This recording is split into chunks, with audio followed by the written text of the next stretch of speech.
बड़े सरमाए वाली तिजारती कंपनियां वजूद में आई। मशरकी मुल्कों से की जाने वाली तिजारत नफ़ा बख्श थी। इस तिजारत से मुल्क की मुआशी खुशहाली में इजाफा होने लगा। इस बिना पर यूरोप के हुक्मरान तिजारती कंपनियों को फ़ौज तहफ़्फ़ुज़ और तिजारती सहूलतें देने लगे। तिजारत की वजह से यूरोपीय मुल्कों में दौलत में इजाफा होने लगा। इस दौलत का इस्तेमाल सरमाए की शक्ल में तिजारत और सनती कारोबार में किया जाने लगा। इस वजह से यूरोपीय मुल्कों में सरमायादाराना मईशत वजूद में आई। नौआबादियात किसी एक मुल्क के कुछ लोगों का दूसरे ज़मीनी इलाके के किसी मखसूस हिस्से पर बस्ती बसाना नौआबादियात कायम करना कहलाता है। मुआशी और फ़ौजी नुक्ता नज़र से ताकतवर मुल्क का अपनी ताकत के बल पर किसी ज़मीनी इलाके पर कब्ज़ा करना, उस जगह अपना सियासी तसल्लुत कायम करना नौआबादियात है। यूरोपीय मुल्कों के उसी नौआबादियात रुझान से साम्राज्यत वजूद में आए। साम्राज्यत तरक्की याफ्ता मुल्क के गैर तरक्की याफ्ता मुल्क पर अपना तस्लीम कायम करना और कई नौआबादियाँ कायम करने को साम्राज्यत कहते हैं। बर्रे आज़म एशिया और अफ्रीका के कई ममालिक यूरोपीय मुल्कों की इसी साम्राज्यत ख्वाहिशात की भेंट चढ़ गई। बरतानवी ईस्ट इंडिया कंपनी की भारत में साम्राज्यत। भारत में तिजारती इजारादारी हासिल करने के लिए यूरोपीय हुकूमतों में सख्त मुकाबला आराई हुई। सन 1600 में अंग्रेज़ों ने भारत से तिजारत करने के लिए बरतानवी ईस्ट इंडिया कंपनी कायम की थी।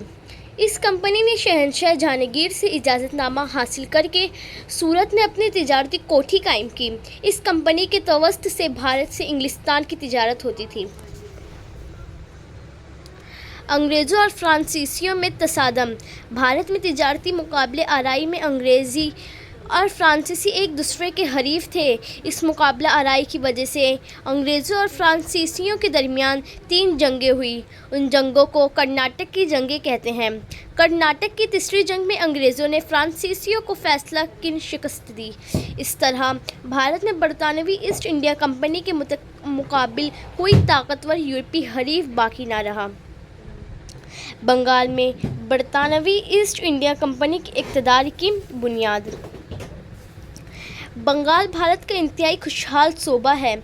सन 1752 में सिराजुद्दौला बंगाल के नवाब बन गए। ईस्ट इंडिया कंपनी के अफसरान मुग़ल बादशाह की जानिब से सूबा बंगाल में हासिल तिजारती मलाअत का नाजायज़ फ़ायदा उठाने लगे।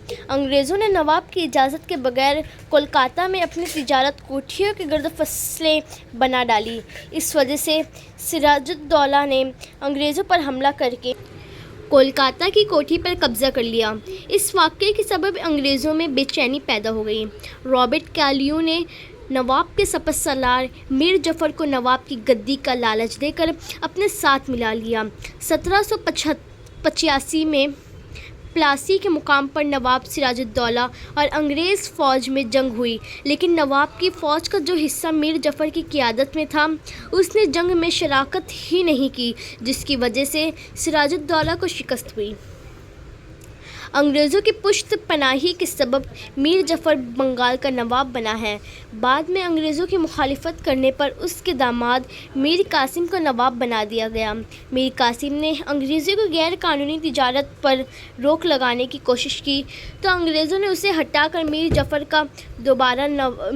को दोबारा नवाब बना दिया। बंगाल में अंग्रेज़ों की सरगर्मियों पर लगाम कसने के लिए मीर कासिम ऊद के नवाब शुजाउद्दौला और मुग़ल बादशाह शाह आलम मुत्तहद होकर अंग्रेज़ों के मध्य मुकाबले हुए। सन 1764 में बहार में बक्सर के मुकाम पर जंग हुई, जिसमें अंग्रेज़ों को फ़तह हासिल हुई। इस जंग के बाद आलाबाद मुआहदे के तहत सूबा बंगाल में दीवानी यानी मुहसल लगान वसूल करने का हक़ बरतानवी ईस्ट इंडिया कंपनी को मिल गया। इस तरह भारत में अंग्रेज़ हुकूमत की बुनियाद बंगाल में रखी गई। अंग्रेज़ों और मैसूर में जंग। मैसूर रियासत के हैदर अली ने हमला करके रियासत का कारोबार अपने कब्ज़े में कर लिया। हैदर अली के इंतकाल के बाद उनके बेटे टीपू सुल्तान मैसूर के तख्त पर बैठे। उन्होंने अंग्रेज़ों के ख़िलाफ़ जंग जारी रखी। आखिरकार 1799 में श्रीरंगपट्टनम की लड़ाई में टीपू सुल्तान शहीद हो गए और रियासत मैसूर पर अंग्रेज़ों का कब्ज़ा हो गया। सिंध पर अंग्रेज़ों का कब्ज़ा। भारत में अपनी हुकूमत को महफूज करने के लिए अंग्रेज़ शुमाल मगरबी सरहद की जानिब मुतवज्जा हुए।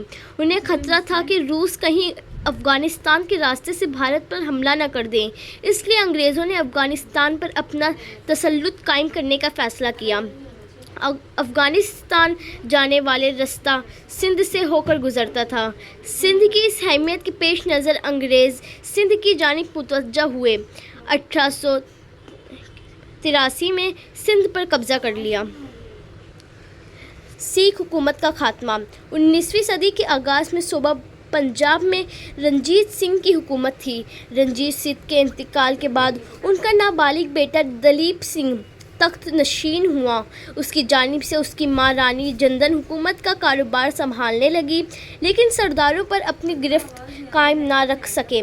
इस मौके का फ़ायदा उठाकर अंग्रेज़ों ने चंद सिख सरदारों को बरगलाया। सिखों में ये गलत फहमी पैदा हो गई कि अंग्रेज़ पंजाब पर हमला करने वाले हैं, इसलिए सिखों ने खुद ही अंग्रेज़ों पर हमला कर दिया। सिखों और अंग्रेज़ों की इस पहली जंग में सिखों को शिकस्त हुई। अंग्रेज़ों ने दलीप सिंह को गद्दी पर बरकरार रखा। आज़ादी के मुतवाले बाद सिखों को पंजाब पर अंग्रेज़ों का बढ़ता हुआ असर व रसूख मंजूर न था। मुल्तान के अफसर मूलराज ने अंग्रेज़ों के खिलाफ बगावत कर दी। हज़ारों सिख फौजी अंग्रेज़ों के खिलाफ जंग में शामिल हो गए। इस दूसरी जंग में भी सिखों को शिकस्त हुई। सन 1849 में अंग्रेज़ों ने सूबा पंजाब को अपनी हुकूमत में शामिल कर लिया। मराठों की हुकूमत भारत की एक अहम और ताकतवर मराठों को शिकस्त देकर अंग्रेज़ों ने भारत में किसी तरह अपनी हुकूमत की बुनियाद को मजबूत किया। उसके बारे में हम अगले सबक में पढ़ेंगे।